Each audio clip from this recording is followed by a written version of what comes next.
We are intending to promote economic and social reintegration and providing remedies for the stressed workforce. Migrant workers are vulnerable to violation of rights due to limited access to protection and justice. Uganda, being one of those countries exporting labor, has experienced a violation of rights of migrant workers, especially those in casual labor.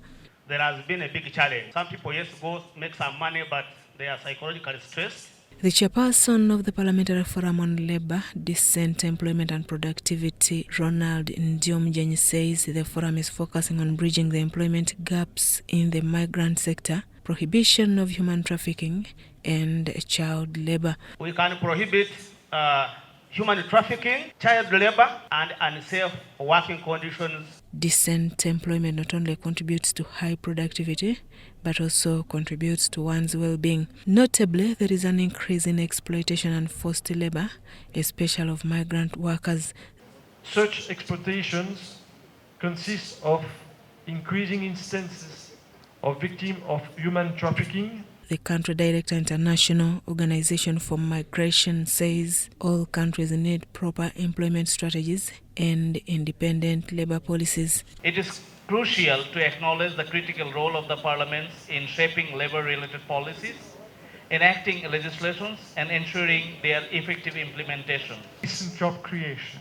Pillar 2, its rights at work, social protection of workers. The Minister for Gender in charge of Children's Affairs, Sarah Mateke, says the government is in the process of implementing all programs on proper employment. I call upon the members of the forum to understand the huge mandate of the ministry, enforcement of labor standards in this country. While launching the Parliamentary Forum on Labor, Decent Employment and Productivity, the Deputy Speaker of Parliament, Thomas Tayebwa, says there is need for an effective and legal link between the employers and the employees. We look at employers as partners.